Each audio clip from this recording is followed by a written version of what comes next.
Good day, ma'am.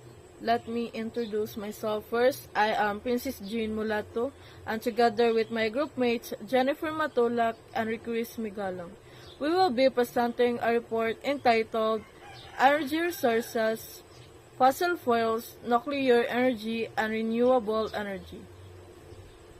So, what is energy? Energy is a capacity to do work. Energy can be changed from one form to another, but it neither be created nor be destroyed. This slide represents the fundamental definition of energy as a capacity to do work and reinforces the law of conservation of energy, a cornerstone of physics. Consider the implications of this law as we discuss energy transformations and resource management. Energy resources. An energy resources is something that can produce heat, power life, move object, or produce electricity. Matter that store energy is called fuel. We define energy resources as any substance or mechanism capable of providing usable energy. Note the broad scope of this definition. It encompasses everything from traditional fuels to advanced technological systems. We'll be looking at the properties of various energy storage media or fuel. Classification. This slide marks a critical branching point how we categorize energy resources. The primary division is between renewable and non-renewable sources, a distinction based on replenishment rates and sustainability. Renewable energy resources. The sources of energy which are renewed again to again at a faster rate in nature are known as renewable energy resources. Example: solar energy, wind energy, hydro energy, and biomass energy. Renewable energy resources are characterized by their ability to replenish within a human timescale. Include solar, wind, hydro, and biomass. These sources offer a pathway towards sustainable energy systems, but also present unique engineering and economic challenges. Solar energy.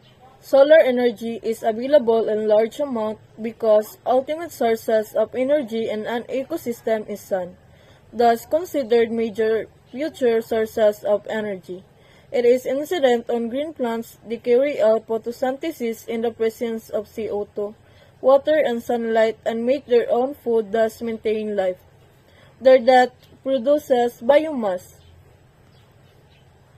Solar energy derived from the sun is the foundational energy source of nearly all ecosystems.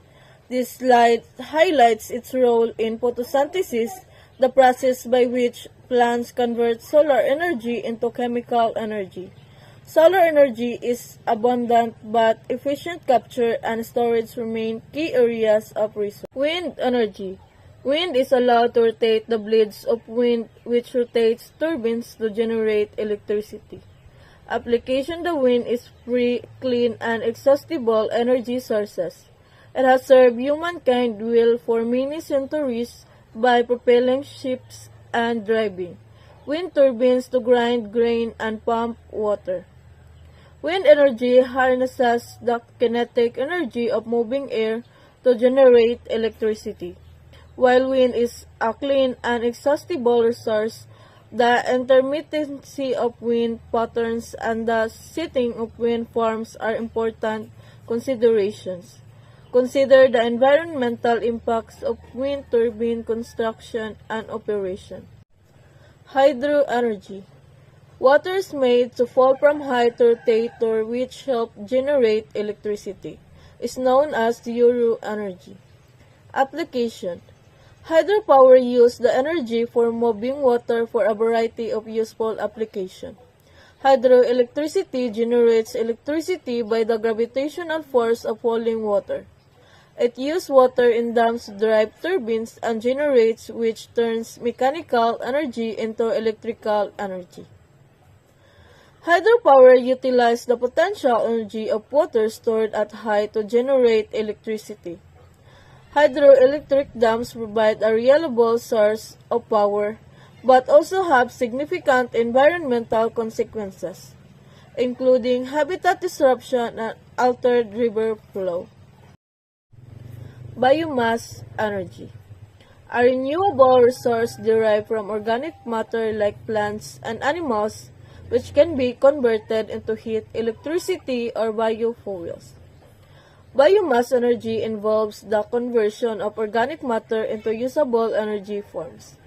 This includes direct combustions, gasifications, and the production of biofuels.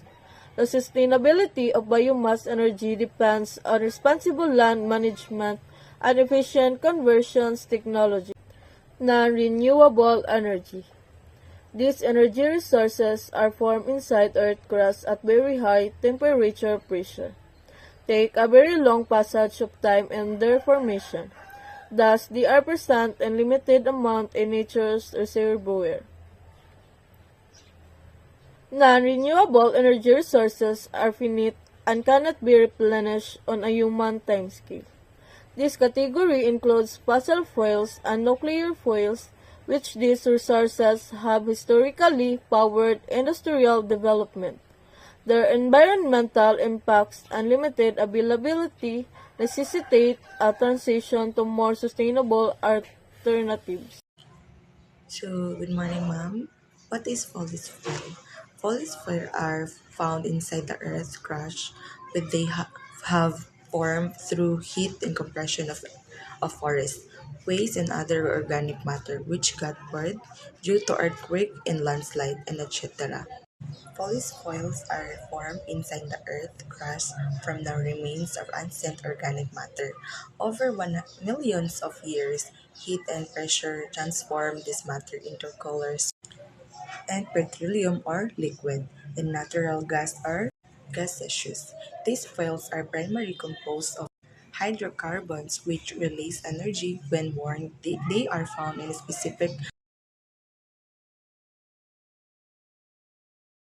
Afternoon, ma'am. I'm Lucas Magalang, and our topic is all about energy, fossil, nuclear, and renewable energy. Now, what is nuclear? Nuclear is all about its present nuclear power. It's a highly developed alternative for energy production placed in place of coal.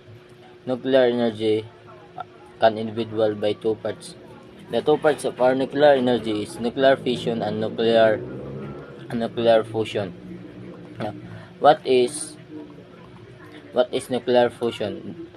The highly nucleus of bombardment with a neutron splits into lighter nuclear barium and krypton, release a large amount of energy. One atom of U8 235 yield energy equal to burning of 15 metric tons of coal. Now, what is nuclear fission? Nuclear fission is all process of splitting a heavy atomic nuclears like uranium or plutonium into two or more similarities. Example of nuclear fission: nuclear is used